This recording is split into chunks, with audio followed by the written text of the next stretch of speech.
Good day to all you creatures out there in cyberspace. Lonnie here from Heart of Oak with your portal number 29 update. Right now I'm going to turn you over to Pepper, who is introducing today's video for you for Gandalf. And this is an interesting one because the people in Griffen decided to have a race because the people there, there are all sorts of different creatures, and they all wanted to be in on the festivities, and they even talked us into participating a little bit too. So anyway, without further ado, here is Pepper to introduce this morning's video. I'll be seeing you right on the other side. Okay. Pepper here, a little info about time. Time is not a line, but a dimension, like the dimension of space. If you can bend space, you can bend time. And if you knew enough, you could travel backwards in time and exist in two places at once. Pretty cool, right? Well, here's the story for today. The Forest Clan was ready for the drag race. Race was lined up at the start. Some were skeptical of Rocky's chances. The race began with a burst of energy, and Rocky's car crossed the finish line first. Well, that's today's story. Here you go. The forest spirits, who had mourned the loss of their home, saw the event as an opportunity to rekindle the joy that had been dimmed by the tornado.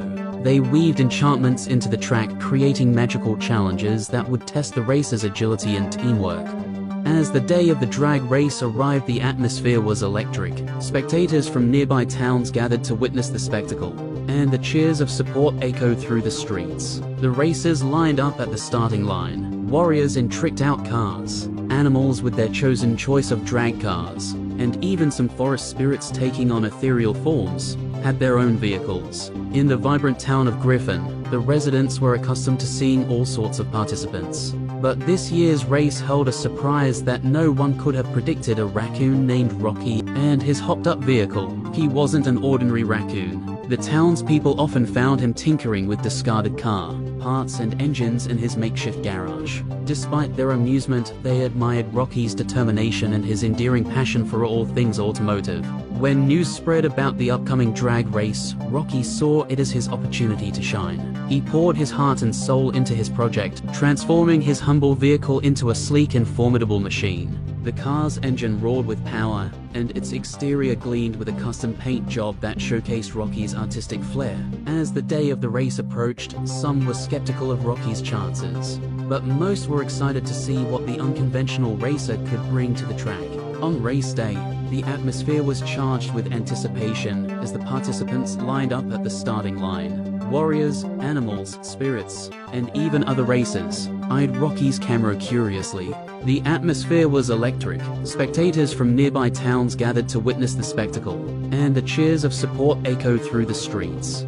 The race began with a burst of energy, and the competitors sped down the track, navigating obstacles and magical twists with finesse. Along the way, alliances formed among unlikely pairs.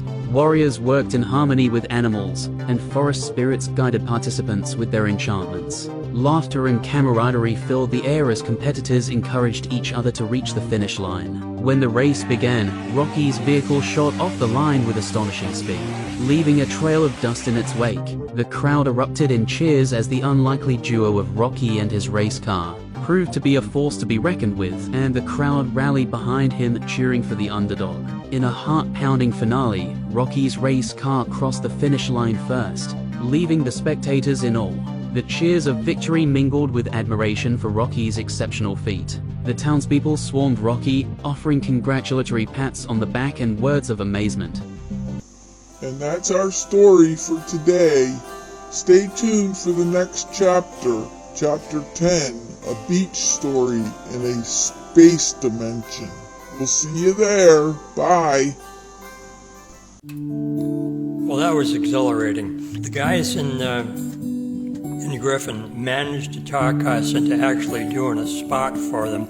As you know, Wendy and I are entertainers, so here's a little videolet of what we did over there for them for the post-race celebration. She got a competition clutch to the floor on the floor, and she purrs like a kitten till the lake pipes roar. And if that ain't enough to make you flip your lid, one more thing, I got the pink slip that it comes. Alligator in the pond. Alligator. Anyway, hopefully you will have a very, very pleasant day and a very pleasant evening. And if we're all still alive, I'll see you again tomorrow. Bye.